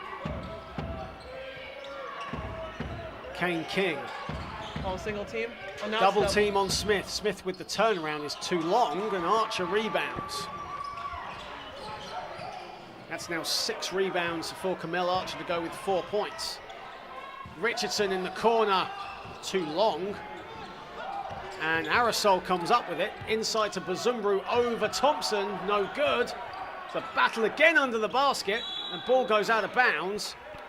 And this time the possession arrow favours the Trailblazers. But lots of action, especially bodies just going all over the place. Neither team giving an inch. No, it's non-stop. And I feel like there's been so many O-boards on both sides that both teams are trying to fight to get it, but no one's boxing out. I feel like this happens in the men's game a lot. People are just going to try to use their athleticism and strength to get the rebound. You got to make contact, push back so that there's no chance, because there's 2 offensive boards there, and the Kestrels didn't convert on it. So, and then the Derby, they could have just stopped it if they just boxed out in that first place. But that's happening on both sides. An exciting fourth period to come, there's no doubt about it. Not much separating the teams, of course. Solent with the lead, but doesn't tell the entire story of this game. There's no doubt about that. Bowman to Thompson, straight away for 3. Wasn't in rhythm though, but his 3-pointer was short. Here is Gentry. Gentry putting on the Jets, high arcing layup, and Hugo with the rebound. King to Bowman, sets his feet. No good with his 3-point attempt. Great hustle there from Cole Gentry, and Solent get possession again. That's the 3rd time Solent have used that old school tactic as Brendan Okoronkwo checks in for Gentry. The crowd loved that too. Gentry was coming all the way from the other middle court too. He's awesome because he's so even-keeled most of the time, and when he gets hyped up, the crowd gets hyped up too, and that's a hard environment to play in for Derby. Bazumbru finds Arisel wide open in the corner, no good. Blake Bowman rebounds. Yeah, good rebound by Bowman. And Arisel, one of the top defensive players in the league, last season's Defensive Player of the Year, nearly got the ball back there, but Derby will keep it with 55.2 seconds remaining. All set up for a grandstand fourth quarter. Join us for that as Bazumbru collects the defensive rebound. Looking for options, finds it in Okoronkwo for three in the corner. Travis Charles comes up with it. Bazumbru going inside, puts it in, and a foul! Oh! The energy is great. And one, best feeling in the world. And Luke Bazumbru, who is known for strong starts, fading away in that second half, showing no signs of letting up. He moves on to 11. That's a second foul on Blake Bowman. I thought that was great there by Charles. Normally he would get the rebound, put it right back up. He was too crowded down low, like we were talking about both sides, and he kicks it out, and then he gets that second opportunity to actually convert. So I think that was a smart choice there. 4 for 6 from the field for Luke Bazumbru, and for a 53% foul shooter this season, doing a very good job from the foul line. He's now 4 of 5 from the stripe. Risky pass from Bowman, and Arisel says, "Thank you very much, I'll take that." Trying to put Ashley Hugo on skates, but Hugo stands his ground. The floater from Arisel is strong. Here is Kane King.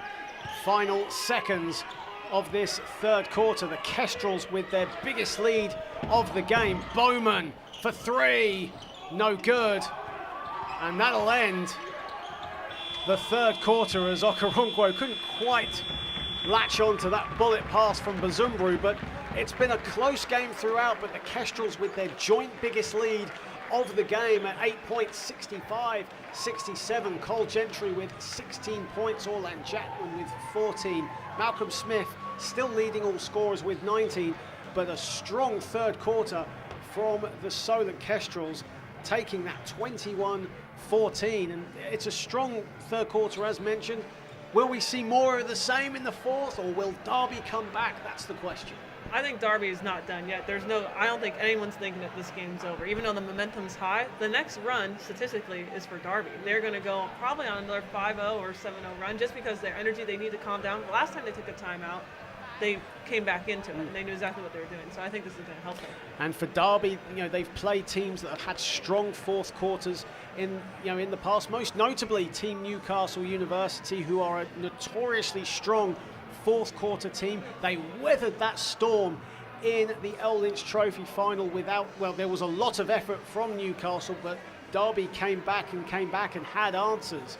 And for Solent, it's about keeping and maintaining that lead. And this is why, they're league champions for 3 years in a row.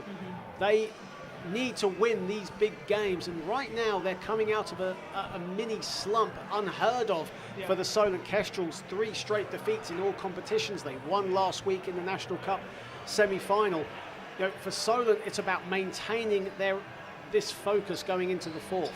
Yeah. Well, if I'm Derby too, and I get this win against the Kestrels again, I'm feeling really good about my standings and what I'm doing for the rest of my league play. And obviously, with Solent in the National Cup final next Sunday, momentum going into that game is so crucial, and winning this game will do a lot to that cause. Yeah, they're not done. And I've been watching Malcolm Smith a lot, because obviously he's a leader. You can tell out there when he does things, but I like how much he's getting into it verbally. He's not yelling at refs or anything, but he's yelling at the action, like, no, we got to get into this, or like, we need to fight on what we're doing. That helps your teammates get amped up and get ready to go. Malcolm Smith, who's played many, many years in this country, of course, with the Derby Trailblazers, before that with Team Northumbria, before they had to pull out of Division 1. So Malcolm Smith, a veteran of the game in this country. Here is Charles. Okoronkwo finds Richardson. 2 Brighton boys linking up there. Travis Charles off the back iron with his 2. Bowman finds King. Will slow it down just a little bit. Here is Smith. Going inside, banks it home, over Charles. Ridiculous. He's so strong. 21 for Smith. Gentry. Charles finds a bit of room inside. No good with his attempt. Okoronkwo looking to almost bat it in, but Kane King with the loose ball. Smith almost wide open there, instead goes inside, and Okoronkwo gets the charge this time. There we go. Great way to get his body in the way, and Malcolm Smith now with 2 fouls. Because they know now that Smith is going to be the main priority going offensively. He's going to try to keep attacking, because that's what he did in the Lynch Trophy game. He just kept attacking and kept getting his points that way and getting to the line. So I think the Kestrels have to be aware of that. And Okoronkwo knew that was going to happen. Of course, Brendan Okoronkwo, one of the more intelligent players of this game, and something that doesn't get spoken about. I mention it quite a bit whenever I call games that feature Brendan, just how versatile he is and how well he's adjusting to different parts of his game, and certainly doing it this season, having a bit more of a limited role now. And here he is on the ball. Backing down Bowman on the spin, loses the handle, and the ball goes out of bounds, and Okoronkwo gets himself out of jail. I thought that was good defense there, though, by Bowman. He was just letting him back up because Okoronkwo's not quite a back-to-basket player. So I thought he just kind of pulled the chair, which was like the smartest thing to do in that situation. Kestrel shooting 36% from the field, and May Thompson with the rebound on the miss from Arisel.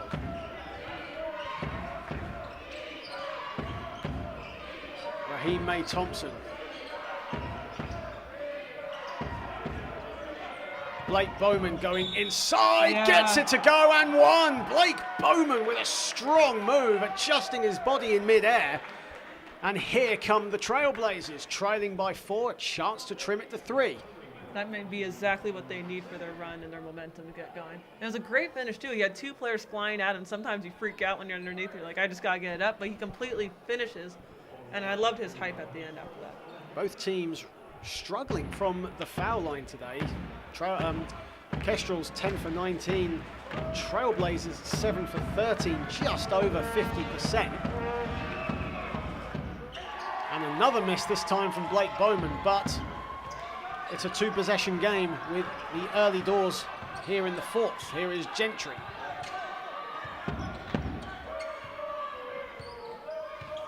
Looking for a cutting Arisel, but finds Jackman instead. Now a little bit of room inside, blocked! That was a mixture of Bowman and Smith. And King will slow it down. Bowman finds Smith. They ping around the ball along the baseline, or along the perimeter, excuse me. Okoronkwo with the rebound off the miss from May Thompson.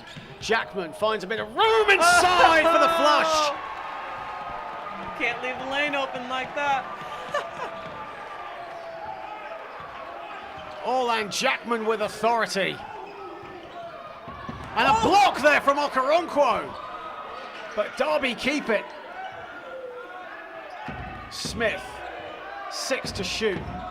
May Thompson, they've got to put in some work. Inside it goes to King. King blocked by Richardson. Momentum with Solent right now. Okoronkwo. Gentry, the extra pass to Richardson for 3, splash! Oh, man. Timeout. Timeout, Matt Shaw. The biggest lead of the game for the Kestrels, 70 to 61. And it's now about how Derby answer to this run from the Kestrels. Everything going their way. They're in rhythm right now. If you're Matt Shaw, what do you do? I would say first, let's keep our body language well. I know sometimes attitude's not talked about, but after those last two turnovers for them, they kind of had their head down and just kind of tried hustling back in that last play. Malcolm Smith, though, went inside and went back on the turnover there. But I feel like they just need to take another second to calm down. That's what we talked about in the last time out, but they have to settle this down. I don't know. I feel like right now the Kestrels are just moving the ball around really well, and Derby's getting lost on defense. And while we have a break in play and we can recover just slightly here in the commentary box, just a quick note that next weekend is National Cup Finals weekend. Join us on Saturday for Junior Cup Final action across all age groups at the National Basketball Performance Centre in Manchester. And then on Sunday, it is the turn of the seniors as the Women's National Cup final takes place at 1 o'clock between the Solent Kestrels and the Stockport Lapwings. And then following on from that, the Solent Kestrels take on Team Newcastle University at 3:30. It's going to be a blockbuster weekend. Get your tickets from basketballengland.co.uk.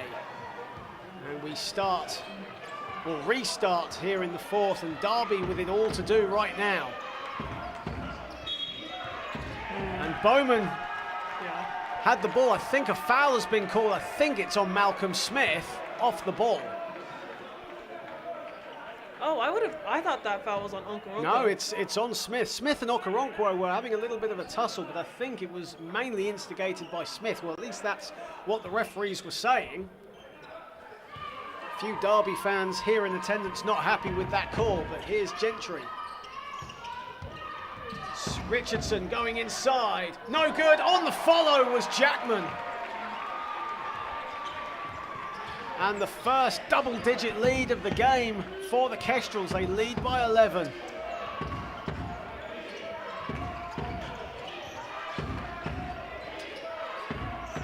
Looks like there's an automatic double team every time Smith gets the ball. Kane King finds a bit of room and makes no mistake inside. Great. And Kane King's floater just stems the bleeding a little bit. Gentry. Dancing. Gives it up to Dads in the corner. And Dietrich rebounds. Leighton Elliott-Sewell going inside, driving at Dads. And Gentry snatches the ball mid-air.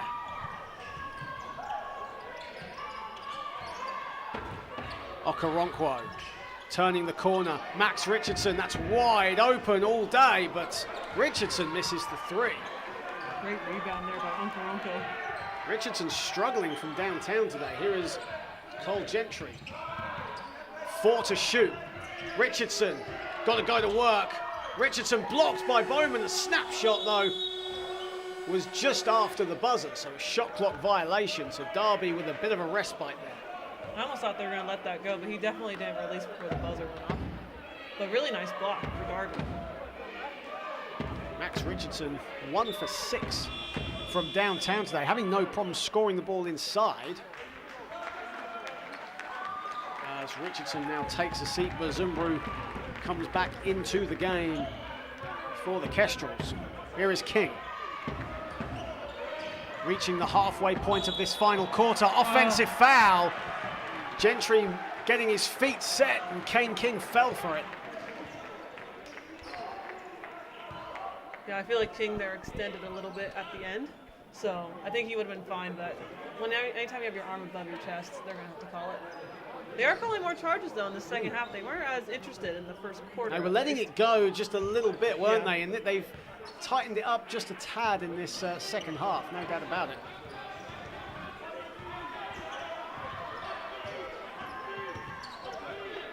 Gentry to Jackman. Okoronkwo backing down King. Bazumbru not known for the three-point shot. Here is Okoronkwo. They slow it down. 3 to shoot, though. Okoronkwo turns the corner and scores. What a great change of speed for his move, because he looked for the shot, didn't have it, waited for everyone to spread out the court, takes it down. Going from first to fifth gear in no time, Brendan Okoronkwo, as a foul has been called.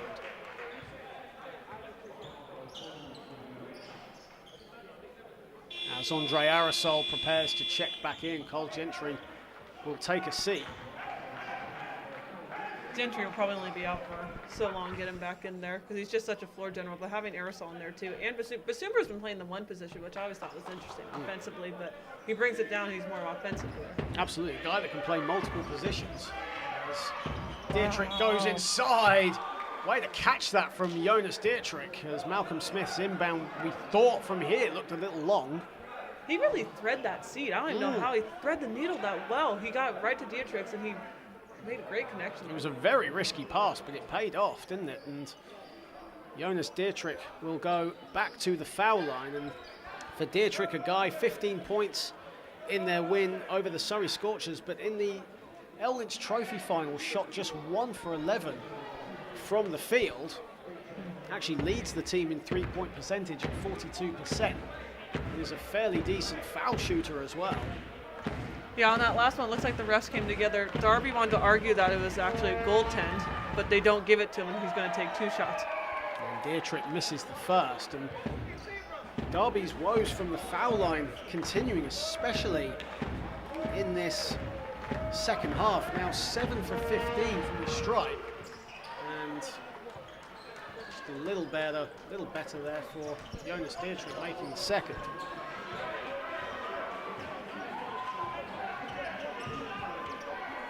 Bazumbu is at the one right now that we were talking about. Here is Bazumbu putting the moves on Blake Bowman, kicks it out to Arisel. Arisel kicks it out to Okoronkwo, and another offensive foul, just like you said, Molly. They're calling more and more of them. There's another one. This time, it looked to be on Okoronkwo. In fact, excuse me, it looked to be on Arisel, and it is. That's a 3rd foul for Andre Arisel. I'm kind of surprised they call. I think there should have been a call there, maybe a travel or something, but I didn't think that he was falling at the same time, but I don't think anyone was planted really, so they must have called it off on. Bowman nearly travelled with it, but instead gives it up to Smith. 8 to shoot. King steps back, blocked by Dads. Wow. Smith, the shot clock's still going down. Smith short with his 2. And Okoronkwo's quick fire bullet pass, asking too much of one of the quickest players on the court in Luke Bazumbu. Okoronkwo's smiling like, man, I know that would have been a wide open layup if I would have had a good connected pass, but it happens all the time. Sometimes you get too excited when you get a good play, especially when Dads gets a block like that from behind. Gets you too excited. Only the 7th team turnover for the Kestrels. They've kept turnovers down in this game, absolutely. Here's Dietrich. Leighton Elliott-Sewell bats his way past Orlan Jackman, and a travel has been called. Jackman was just a wall there. No one going through it or past it. Showing that London toughness, Orlan Jackman, who's been around the block for many, many years. Looks like May Thompson's back in, which is going to be really And yeah, Kane King will take a seat. So Derby going big here. So far, it looks like they're going to a 2-3 zone as well. Here is Jackman going inside. Jackman on the turnaround over 3 Derby players. Bazumbu collects the rebound, short with his layup. And Leighton Elliott-Sewell collects. Really strong rebound though. There was 4 Derby players down there, and somehow Bazumbu came out with it just from jumping. 3:22 remaining. May Thompson, this is a big 3. Yeah. He gets it to go. Great shot. And finally, Derby narrow the gap just a little bit. It's down to 7. Arisel inside and gets the layup to go. Oh, he just turned on the speed on that last one. He pushed off and accelerated to the hoop. Smith, Dietrich finds May Thompson again. And May Thompson fouled on the floor. And the Kestrels now in the penalty, and that's a good move for Derby. As the next fouls that will come up, we'll see them go to the line. That's 2 fouls on Luke Bazumbu. I mean, this is a great position for Derby right now. The Kestrels have 5 team fouls. They can get to the line every time, so why not just be aggressive and rip through like the smart thing like Bowman was doing earlier when you have a hand inside their line. Just rip through and get to the line. That's the only way they're going to slow the game down and close the gap. Absolutely, no doubt about it, as May Thompson makes the first. But as we said on the previous trips to the foul line, they've got to make these free throws, especially in these last 2 minutes 49. They're counting more than ever.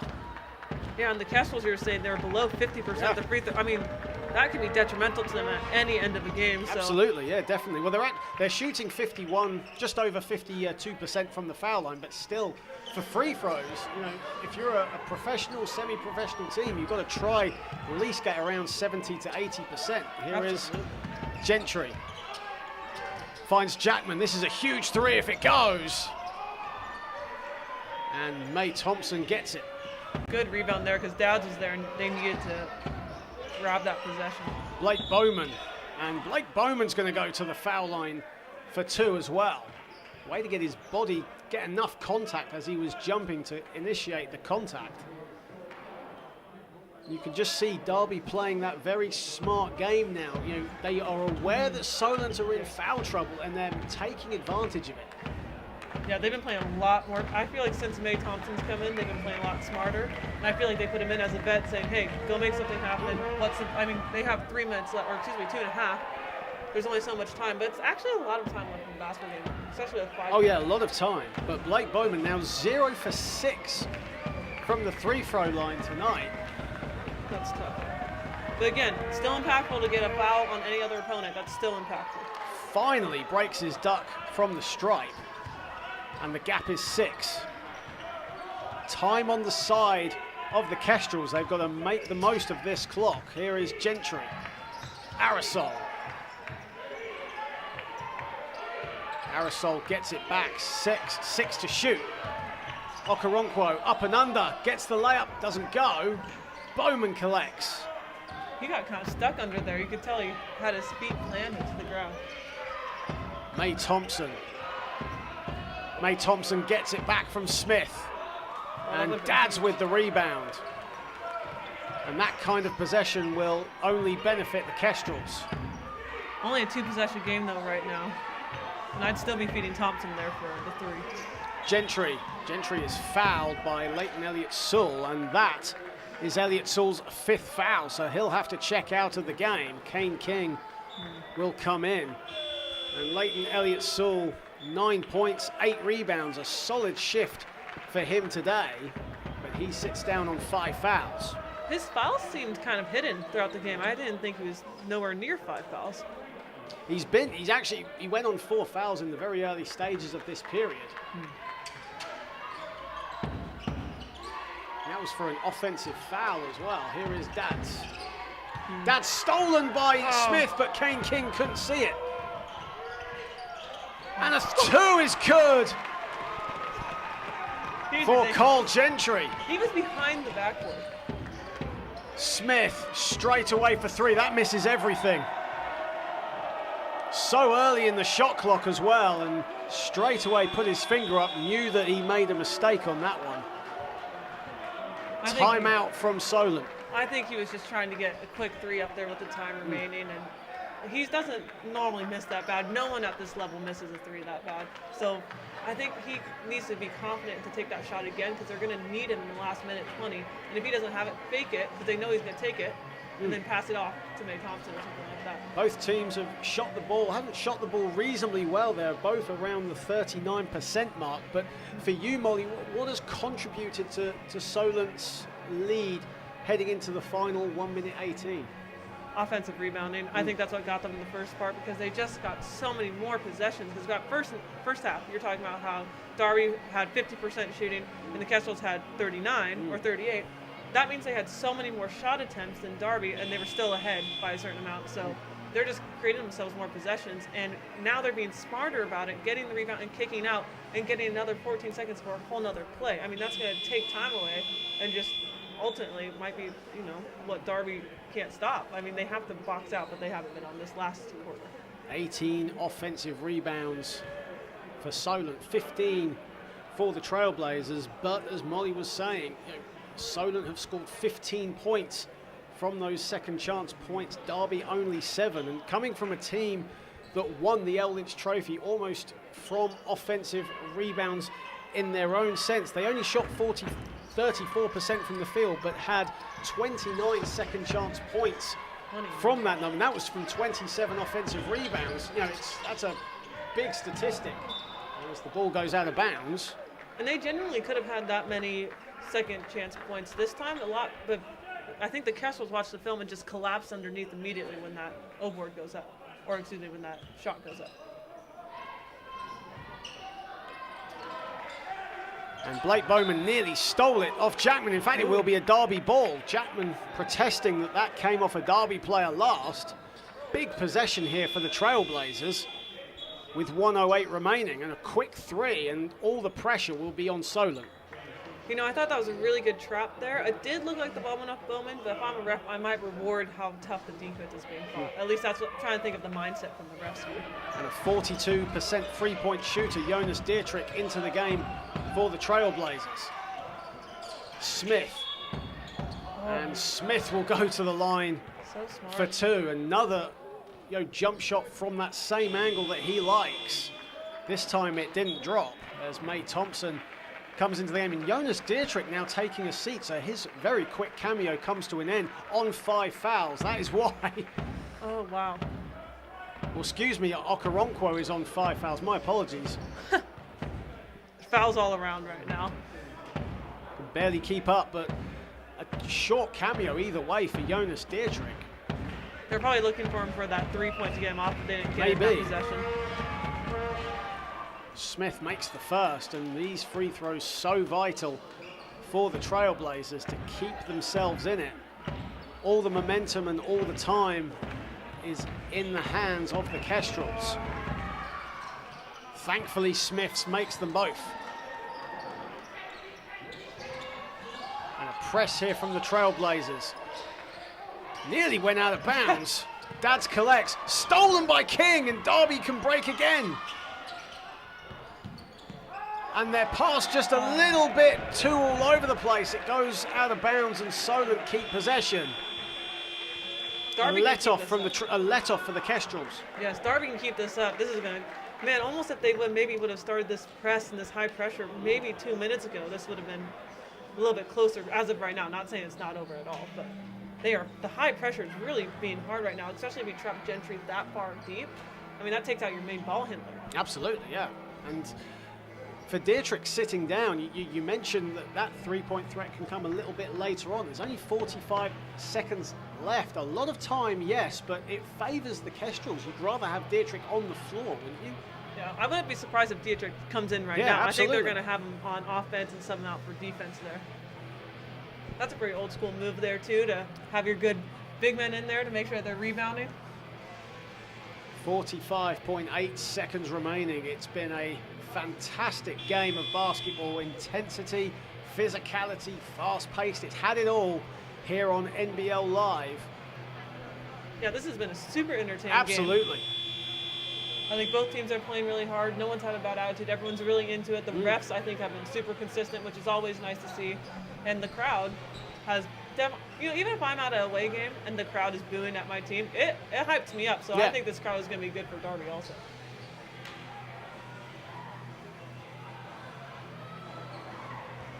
Few of the supporters having a little dance along to Enter the Sandman. I never thought I'd ever hear myself say those words at a basketball game. Jerry tries to make sure we have that music going. And Derby now fouling. Do you think it's too early to foul, or do you think it's the right time? Well, either way you look at it, Derby now in the penalty themselves, so Solent will go to the foul line. That's 4 fouls on Raheem May Thompson. And a lot of time on the clock, 43.9 seconds, so maybe you're right. I mean, Derby, traditionally not the best of 3-point shooting teams in the league, as opposed to Solent, who one of the better 3-throw shooting teams. Mind they're not having a great night from the foul line, but are traditionally across the season have been a very consistent foul shooting team. I think I would continue the high pressure press though, and try at least to run them down in 8 seconds and see if we can do that before fouling, getting them to the line. Big miss from Elliot Dads though. Yeah, maybe now that I'm saying that, I take it back because they've been shooting such a low percentage. Why not risk it? Just don't foul out May Thompson and your other close to 5 fouled out. Solent shooting 50% from the foul line. Now you can make that under 50%, but the referee wants another free throw being taken. I think Raheem May Thompson just stepped in the paint a bit quickly there. I think Smith did also. It looked like Jackman was trying to talk to the ref and be like, are you not watching this right now? But that happened earlier in the game too. They let it go because obviously the free throw went in. So Dads with another attempt at the foul line, and he misses another one. Smith rebounds. Big possession this for Derby. That just has to go in. Smith. Bowman for 3. Bowman is no good. Dietrich with a big rebound, and he banks it in at the second attempt. King got the rebound, or Dietrich's got the rebound over King. Had no idea where he was. Under 30 seconds left. Derby now have to foul. Gentry is evading the fouls though, and finally Blake Bowman commits the foul. He's only on 3. And Gentry's so fast that he was able to just get away from all those foul attempts. He's taken 16 seconds off the game clock. That's so much time. You know, Smith only has 3 fouls too. I thought he was actually going to foul him there at the half court, but he decided not to. But they might have gone for the intentional, you know? Well, they tried to trap at the top there, but it didn't work. And now Cole Gentry, who is an 84% foul shooter for the season, makes the first. He's probably the last person they wanted to foul for this. Maybe they're waiting for him to pass it. Gentry makes no mistake with the 2 free throws. Wow. Kane King slides through and gets the quick 2. That was amazing. Shot clock has been turned off and a foul has been called. And it's an unsportsmanlike foul on Raheem May Thompson. And with the game so close, it's at 4 points. You've got to say, even though the referees are playing by the rules, not going to say much more than that. A little bit of a harsh one for Derby. I agree. I'll just say what I think. I think you let that one go because you know they're going to foul. And he didn't do it. I actually think he was going for the ball. He was just trying to be polite, making sure that he didn't fall down with it, which actually is more sportsmanship in that way, which is ironic to the call. Absolutely. I mean, we're not going to knock the referees for that call. It's the right thing to do under the new ruling. But especially with Derby, it's a 2-possession game, 14 seconds left. Arisel's missed the first. Is that new ruling within the last 2 years? Seasons? Yeah, 3 seasons. Okay, so I haven't got my FIBA book with me. No, that's funny you say that. Okay, I take that back because back home they don't really call that intentional that fast. They don't. No. Like coming here, actually, they call the intentional a lot, and it's a way back home to stop the fast break. And they're usually allowed. Yeah, in the States now, when you take a shot and you try to alter it to commit the foul, that's now not a foul, is it, these days? So a timeout has been called by the Trailblazers, and it's still roughly a 2-possession game, 14 seconds left. Yeah. Derby now needing a 3 and a 2 to make this game even remotely going into overtime. But for Solent, it almost could seem like they've done enough, but still a lot of time. Still a lot of time. If I'm going to be Derby, I think they go for that quick 2 first, play quick defense, see if they can get that foul, and foul someone that's not shooting very well. Dad's just missed 3 in a row on that last one. Maybe aim for him, not Gentry, though. Do not go for that. And then go for the 3 play after that. And I think he might give it to King. And I only say that because King hasn't been the most impactful offensively, but that means they're not thinking about it as much and they're not going to double team him. He just had a coast-to-coast drive. So he could do the same thing again. He's so shifty. Same with Bowman, but I might say Bowman for that 3-point opportunity because now you have May Thompson out because he just fouled out, I believe, on that 5th one. Yeah, he did, yeah. So Raheem May Thompson and Leighton Elliott-Sewell are the 2 players fouled out for the Trailblazers, and Kane King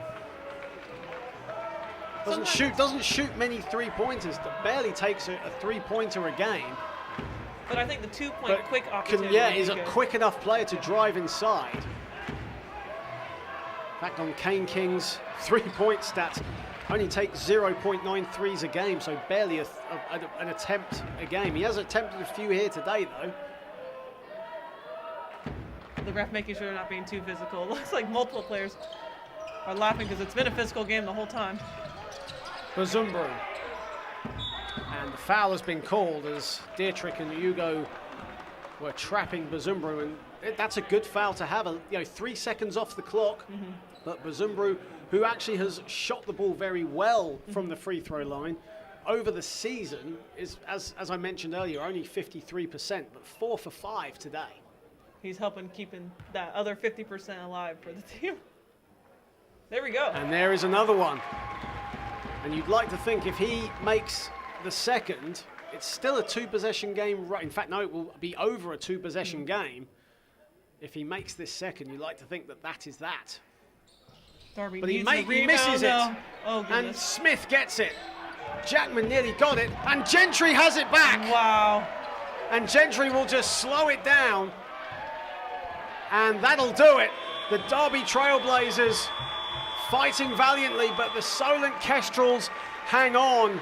And in case you haven't noticed, that's a second straight win for the Solent Kestrels here at Solent Sports Complex. And their message to the league-leading Worthing Thunder: the ball is in your court, it's your turn now.